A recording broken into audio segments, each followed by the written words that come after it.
தேவன் நம்மை எவ்வளவா நேசித்து எத்தனை பெரிய மகத்துவமான ஆசீர்வாதத்தை தேவன் நமக்கு தந்திருக்கிறார்கிறதை ஸ்தோத்திரம் நாம் வேதத்திலிருந்து கவனிக்க போகிறோம். ஆமென். சொல்லுங்க எல்லாரும். ஆமென். அல்லேலூயா. நாம் எங்க இருந்தவர்கள் நம்ம எல்லாருக்குமே தெரியும். ஏற்கனவே நாம் சங்கீதத்தில் கேட்டது போல நாம் அடிமைத்தனத்திலும் அந்நிய பாஷைக்காரனான ஜனத்திடத்தில் இருந்தும் வந்தவர்கள். கர்த்தருக்கு சரி, எங்கோ இருந்தோம், அடிமைப்பட்டு கிடந்தோம். எல்லாத்துக்கும் அடிமை. எவ்வளவு காரியங்களை சொல்லலாம். அடிமைன்னு சொல்லும்போது எவ்வளவு விஷயங்களை நாம் சொல்ல முடியும். முதலாவது பாவத்துக்கு அடிமையாக இருந்தோம். அப்புறம்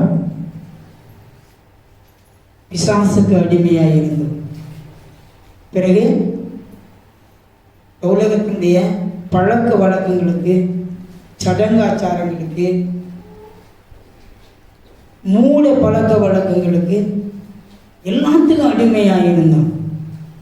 கர்த்தருக்கு ஸ்தோத்திரம்.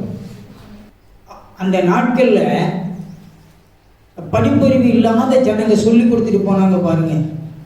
அத்தனையும் அப்படியே கடைபிடித்து நடக்கிறவர்களாக உலகத்தில் நாம் இருந்தோம்.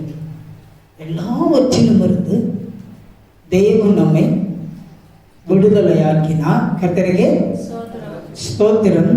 விடுதலையாக்கி தேவன் நமக்கு கொடுத்த ஒரு விசேஷித்தமான மேன்மையான காரியம் என்ன அப்படிங்கிறத நாம் கவனிக்கும் போது கர்த்தருக்கு ஸ்தோத்திரம். வாசிகள். உபாகமம் புஸ்தகத்தில் 4ஆம் அதிகாரத்தில் 7ஆம் வசனத்தை வாசிப்போம். நம்முடைய தேவனாகிய கர்த்தரை நாம் தொழுது கொள்ளுகிற போதெல்லாம் அவர் நமக்கு சமீபமாய் இருக்கிறது போல தேவனை இவ்வளவு சமீபமாய் பெற்றிருக்கிற வேற பெரிய ஜாதி எது? நம்மள ஆண்டவர் என்ன பண்ணிட்டாரா? முதலாவது பெரிய ஜாதி ஆகிட்டார். இயேசு கிறிஸ்துவை ஏற்றுக்கொண்டாலே என்ன ஜாதி சொல்லுங்க? பெரிய ஜாதியா. உலகத்தில் எவருமே இல்லாத, யாருமே இல்லாத, எல்லா ஜனத்துக்கும் மேலான பெரிய ஜாதி யாரு? ஏசப்பாவை ஏற்றுக்கொண்ட பிள்ளைகளை பெரிய ஜாதி ஆகிறார். எப்படி பெரிய ஜாதி? இது என்ன அர்த்தத்திலே சொல்லப்பட்டு இருக்கிறது? ஒரு ஊழியக்காரு ஒரு சர்ச்சில் போய் பிரசங்கம் பண்ண போயிருக்கிறார். இவர் ரொம்ப ஃபோல்ட்டாக பேசுவார். பயங்கரமாக, ரொம்ப வீரியமாக, தைரியமாக பேசுவார். எதுக்கு பயப்படாமல் பேசுவார். இதை கேட்டு ஜனங்க என்ன பண்ணியிருக்கிறாங்க? அந்த சபையில் உள்ள ஆட்கள் என்ன பண்ணியிருக்கிறாங்க? கண்டிப்பாக இவர் நம்ம ஜாதியாக தான் இருக்கணும். ஏன்னா அவங்கெல்லாம் ஒரு குரூப். ஆமென். இவர் பேசுகிற பேச்சை பார்த்தா கண்டிப்பாக நம்ம ஜாதியாக தான் இருக்கணும். இப்போ தில்லா பேசுகிற.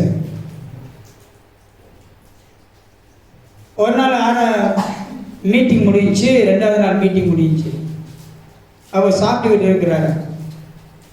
3வது நாள் மறுபடியும் மீட்டிங் அவர் பேசுகிறேன்.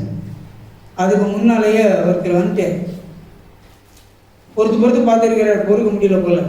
கேட்டுக்கொள்ள ஆரம்பிட்டியா அப்படின்ட்டு நேரம் ஐயா நினச்சிக்காதீங்க ஐயா சொல்றேன். என்ன ஜாதி? என்ன ஜாதி? ஒரு யோசிச்சு பார்த்துருக்காரு. என்ன ஜாதியை சொல்லுதுன்னு தெரியல. ஏன்னா இவர் ஜாதியை சொன்னால் அங்கே உட்காரவே விட மாட்டாங்க. அடுத்து பிரசங்கமே பண்ண முடியாது. ஜாதி வெறி பிடிச்சவனுங்க. அல்லேலூயா. அருமையான தேவனுடைய பிள்ளைகளை, இயேசப்பாவை ஏற்றுக்கணும் கூட, கிறிஸ்தவன் ஆகியும் கூட ஜாதியை சொல்லிக்கிட்டு தராங்க பாருங்க. எப்படிங்க பரலோகம்? உலகம் ஒரு ஜாதிக்கு ஒரு சுடுகாடு இருக்குது. அது வேற. தெய்வத்தினத்துல நீ போய் சேர்றதுக்கு உனக்கு என்ன யோக்கியதை இருக்குது? எந்த ஜாதிகாரன் போவான் தேவனிடத்துல? ஏன்னா ஒவ்வொருத்தருக்கும் ஒவ்வொரு விதமான கடவுள். யார் யார் என்ன பண்ணி வச்சிருக்காங்கன்னு யாருக்குமே தெரியாது. அவங்களுடைய நம்பிக்கை அது. ஆனா கர்த்தருக்கு ஸ்தோத்திரம், சொர்க்கம், கைலாசம்,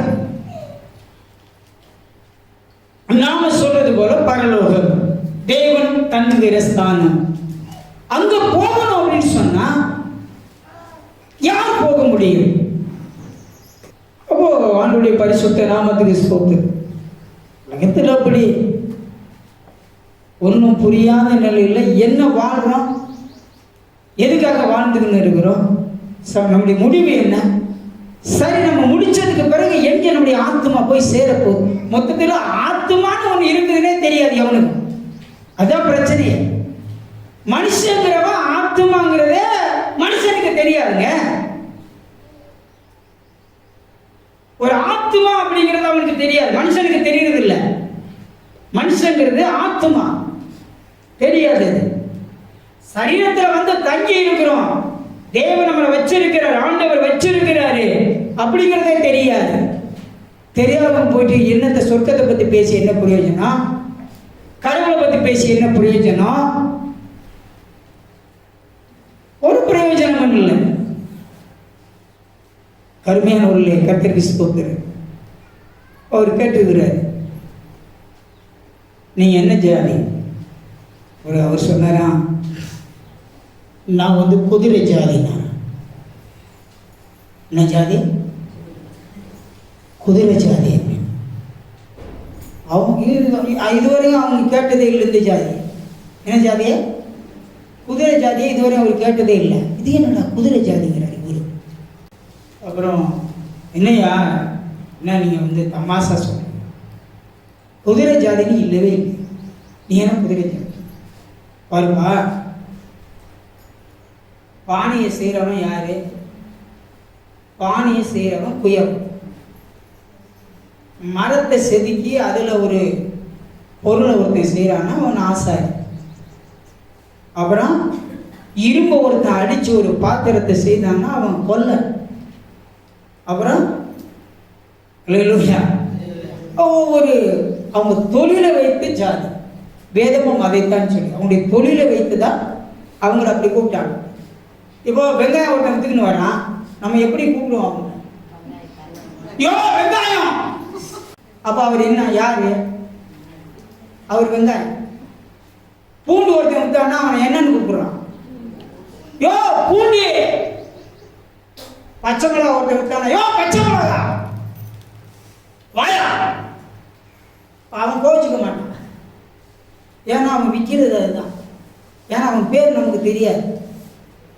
இதை வைத்துத்தான் ஜாதிகள் வந்தது. அல்லேலூயா. ஜாதிகள் உருவானதுக்கு காரணம் என்னன்னா அவங்களுடைய தொழிலை வைத்துத்தான் ஜாதி.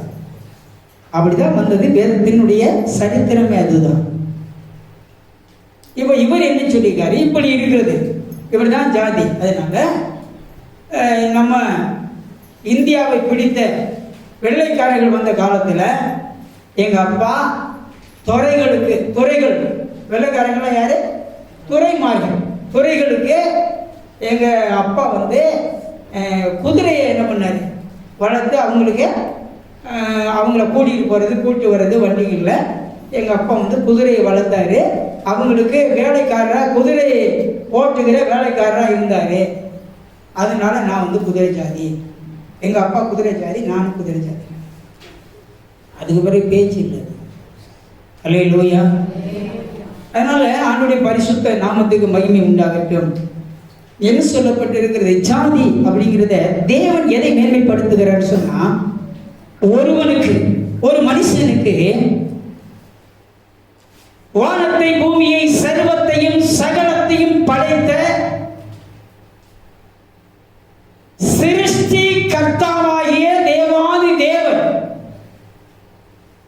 ஒரு மனுஷனுக்கு துணையாக, அவனுக்கு கடவுளாக, தேவனாக அவன் கூப்பிடும் பொழுதெல்லாம் அவன் அவரை பார்த்து தொழுது கொள்ளுகிற போதெல்லாம் உடனே அவன் சத்தத்தை கேட்டு இறங்கி அவனுக்கு சமீபமாய் நின்று அவனுக்கு உதவி செய்கிறார் என்று சொன்னார்.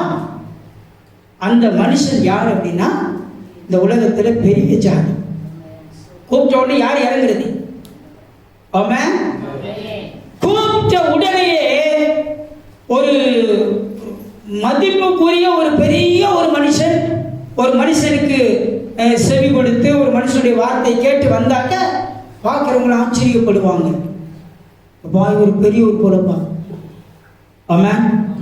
கூப்பிட்ட உடனே ஒரு ஐஜி வர்றாருங்க, வீட்டுக்கு வர்றாருனாங்க அந்த குடும்பம் எப்படி இருக்கும்?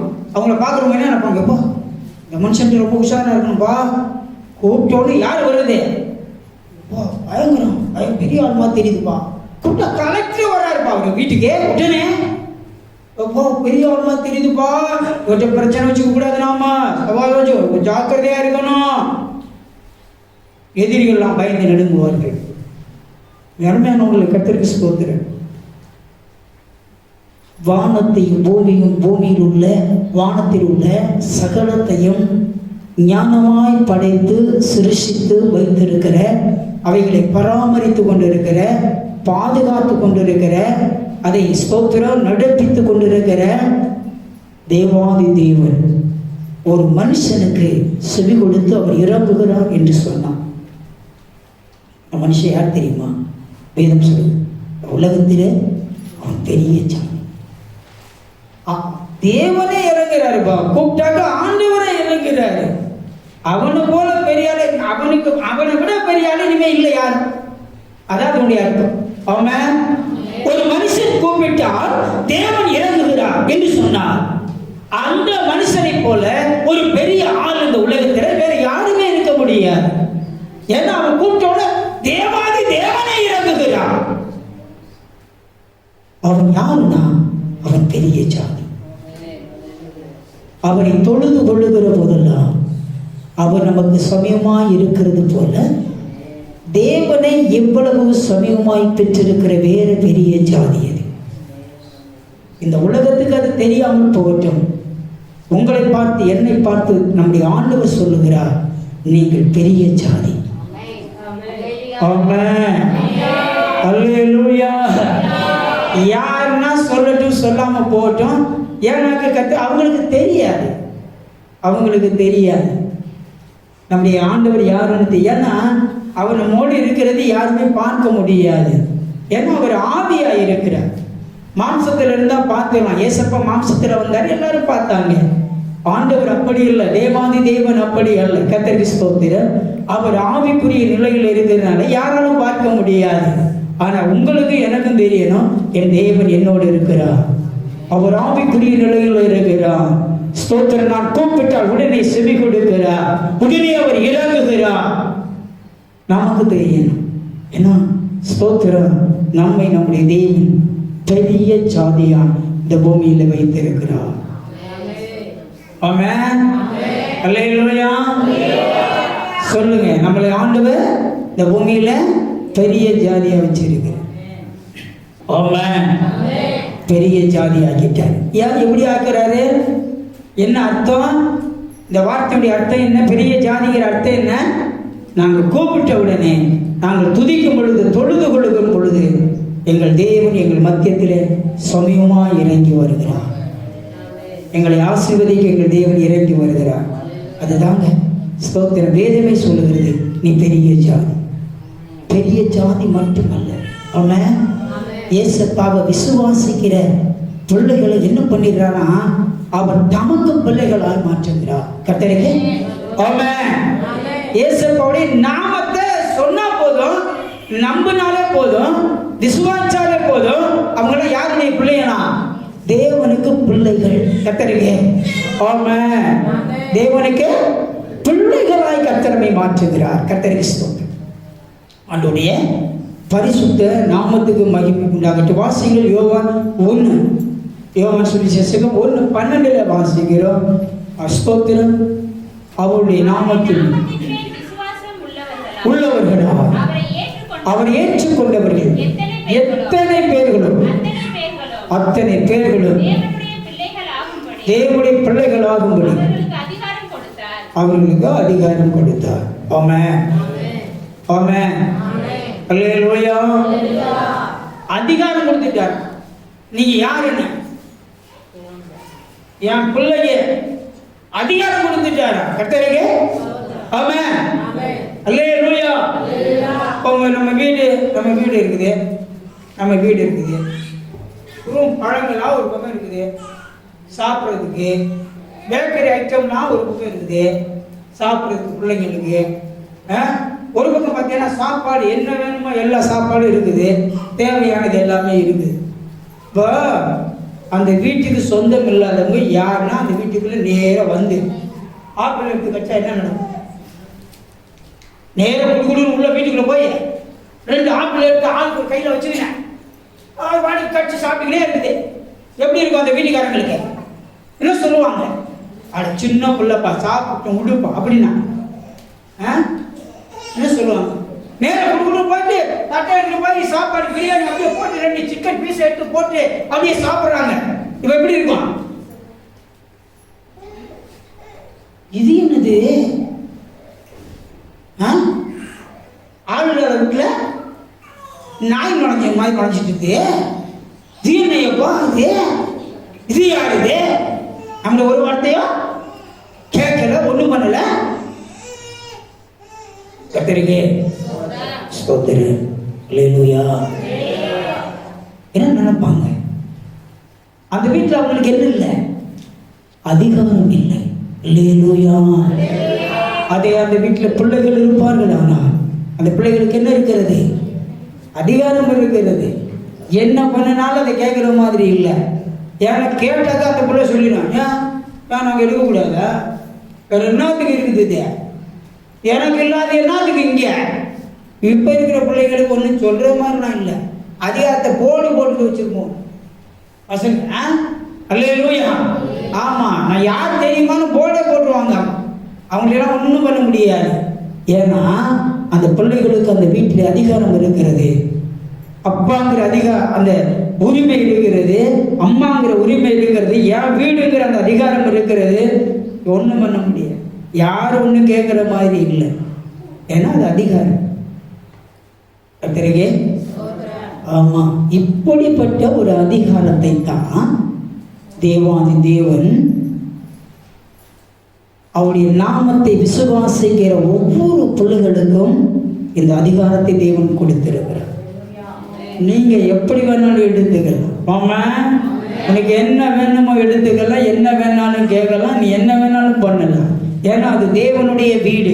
தேவனுக்குள்ளே உனக்கு கொடுத்திருக்கிற சுதந்திரம் மாத்திரமல்ல, அதிகாரம் என்று சொல்லப்பட்டு இருக்கிறது. அதனால என்ன வேணாலும் கேட்கலாம், என்ன வேணாலும் எடுக்கலாம். இந்த உரிமை உனக்கு உண்டு. இதுக்கு விசுவாசம் வேணும். ஆமென், ஆமென். இதை எடுத்துக்கிறது உனக்கு என்ன வேணும்? அவருடைய நாமத்தின் மேல் என்ன வேணும்? விசுவாசம் வேணும். கர்த்தருக்கு அதுதான் செத்து போய் மரித்து போன லாசரு 4 நாள் ஆகி இருக்கிறது. இப்ப அவனுக்கு உயிர் வேணும், சுகம் வேணும், அவன் உயிரோடு எழுந்திருக்கணும். 4 நாள் ஆயிடுச்சு. மார்த்தாள் சொல்லுகிறார், அவருடைய சகோதரி சொல்லுகிறார், ஆண்டவரே 4 நாட்கள் ஆயிற்று, நாருமே வேண்டாம் ஆண்டவரே.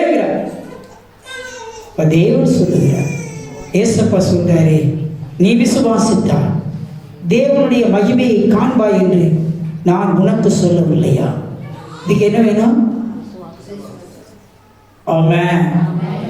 விசுவாசம் இருந்தா நீ முன்ன நின்றுடலாம். ஆமென், அல்லேலூயா. கர்த்தருக்கு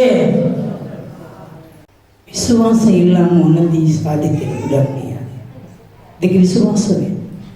இதுக்கு எவ்வளோ பெரிய விசுவாசம் வேணும்? இதுக்கு எவ்வளோ பெரிய விசுவாசம் வேணும்? செத்து போனவங்களை எழுப்புனுங்க, விசுவாசம் வேண்டும். கர்த்தருக்கு ஆமா, அல்லேலூயா, அல்லேலூயா. இதுக்கு ஆண்டவர் சொல்லி கொடுக்கிற காரியம் ஸ்தோத்திரம், விசுவாசம் போதுங்கிற.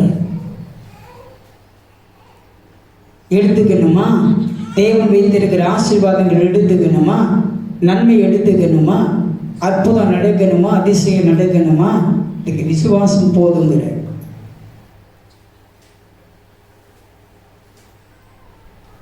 இது நமக்கு சரியா இருந்தா எல்லாத்தையும் நம்ம ஜெயிச்சிடலாம். ஆமென். உங்கள் விசுவாசமே உலகத்தை ஜெயிக்கிற ஜெயம். ஆமென். அல்லேலூயா. உலகத்தை ஜெயிக்கிற ஜெயமே என்னதான்? விசுவாசம் தான். கர்த்தருக்கு ஸ்தோத்திரம். அந்த விசுவாசிக்கிறதா, அதாவது இயேசுப்பா எதை வேண்டுமானாலும் எனக்கு நான் கேட்கிறதை தருவார். அவர் எதையும் செய்ய அவரால் முடியும். ஏன்னா அவர் சர்வ வல்லமையுள்ள தேவன். அவர்தான் சகலத்தை படைத்தவர், சகல அதிகாரம் உடையவர் அவர்தான். அந்த அதிகாரத்தை தேவன் எனக்கு தந்திருக்கிறார். என்ன அதிகாரம்? அப்படி நாமத்தின் மேல் நான் என்ன பண்ணியிருக்கிறேன்? விசுவாசமா இருக்கிறேன். என்ன விசுவாசம்? ஏசப்பா நாமத்துல எதை சொன்னாலும் அது நடக்கும், எதை கேட்டாலும் கிடைக்கும். இந்த விசுவாசம். என்னால முடியாது, ஆகாது அப்படி சொல்ற மாதிரி ஒண்ணுமே இல்லை. இந்த விசுவாசம் நமக்கு வேணும். இது கலந்து போனபடியினால நாம் என்ன பண்றது இல்லைன்னா, கேட்கறது இல்லை, அதை சிந்திக்கிறது இல்லை, ஒண்ணுமே இல்லை. கர்த்தருக்கு ஸ்தோத்திரம். விசுவாசிக்கிறவர்களுக்கு யாவும் கூடும். கர்த்தருக்கு ஆமா ஸ்தோத்திரம். கூடாதது ஒன்றும் இருக்காது. ஆண்டவருடைய பரிசுத்த நாமத்துக்கு ஸ்தோத்திரம். இந்த வார்த்தை ஆண்டவரே சொல்லுகிறார். வாசியுங்கள். மத்தேயு எழுதின சுவிசேஷம் 17ஆம் அதிகாரத்தில் ஏசப்பாவே சொல்லுகிற வார்த்தை நீங்க கவனிக்க முடியும். 20வது வசனம் வாசிங்க. 17:20 மத்தேயு. பரலோகத்திலே உங்களுக்கு பொக்கிஷங்களை 20 அதற்கு இயேசு உங்கள் அவிசுவாசத்தினாலே தான். அதாவது அவங்க என்ன கேட்டாங்க சீசர்கள்னா, எங்களால ஏன் இந்த அற்புதத்தை செய்ய முடியல? அந்த மனுஷனுக்குள்ள இருந்த அந்த வியாதி எங்களால ஏன் நீக்க முடியல?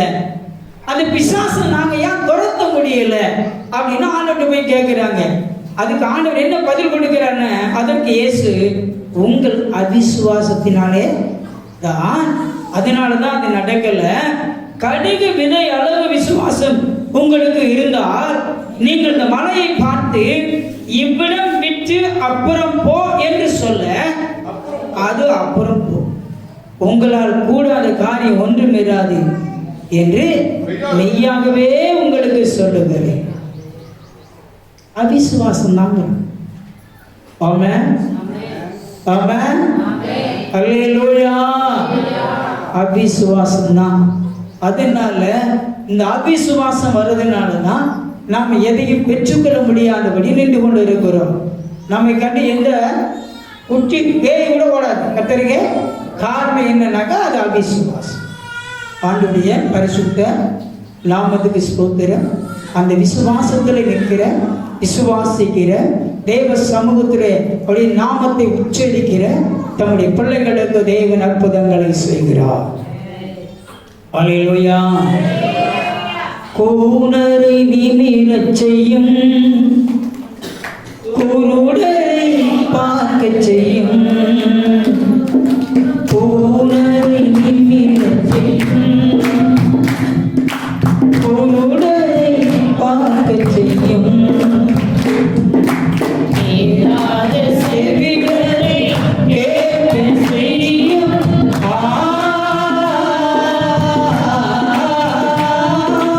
கேளாத செவிகளை கேட்கச் செய்யும். மாறாத கல்நாமம் இயேசுவின் நாமம் தேடியும் எண்ணிக்கையே இயேசுவின் நாமம்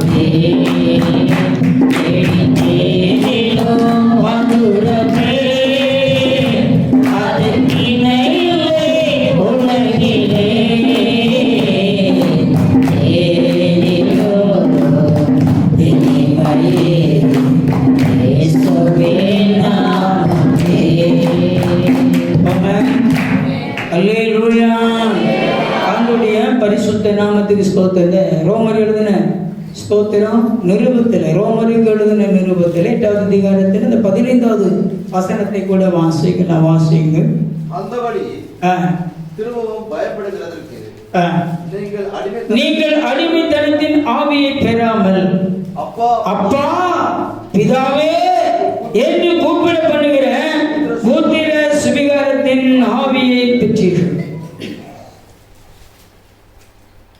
16 வாசி பார்த்தீங்கன்னா, நாம் தேவனுடைய பிள்ளைகளாக இருக்கிறோம் என்று ஆவியானவர் தாமே நம்முடைய ஆவியுடனே கூட சாட்சி கொடுக்கிறார்.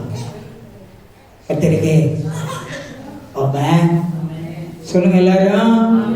அல்லேலூயா. ஆமா, நாம யாருடைய பிள்ளைகளா? தேவனுடைய பிள்ளைகள் என்கிற சாட்சி. அவருடைய நாமத்தை தேவன் கொடுத்து நமக்கு முதலாவது அதிகாரம் கொடுத்திருக்கிறார். அதுக்கு முன்னால தேவன் நம்மை பெரிய ஜாதி ஆக்கி இருக்கிறார். அதெல்லாம் பெரிய ஜாதி. இந்த உலகத்துல யாருமே ஸ்தோத்திரம் இல்லாத ஒரு பெரிய ஜாதி. ஆமென். நீங்க என்ன ஜாதினா இருங்க, இந்த உலகத்துல நீங்க யாருனா இருங்க, என்ன ஜாதினா இருங்க, நீங்க ஏசப்பாவை ஏற்றுக்கிட்டீங்கன்னாக நீங்க யாரு? பெரிய ஜாதி.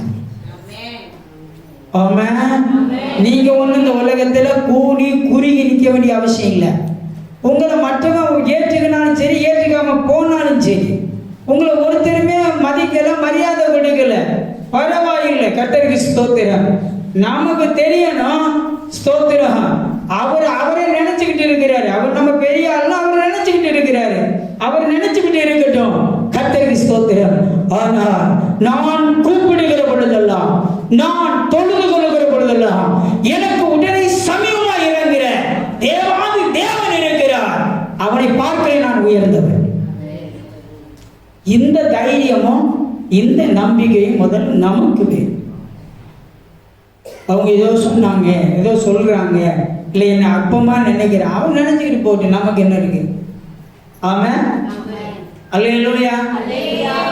நினைச்சிட்டு போட்டுங்க, நமக்கு என்ன இருக்குது? என்னன்னா நினைச்சுக்கிட்டு போட்டு. அதனால அவருடைய சமூகத்தில் முதலாவது நம்மை இந்த உலகத்தில் பெரிய ஜாதி. இரண்டாவது அவருடைய நாமத்தினால நமக்கு, அவருடைய நாமத்தை விசுவாசிக்கிற நமக்கு அதிகாரம் கொடுத்திருக்கிறார். என்ன அதிகாரம்? பிள்ளைகளுக்குரிய அதிகாரத்தை தேவன் கொடுத்திருக்கிறார்.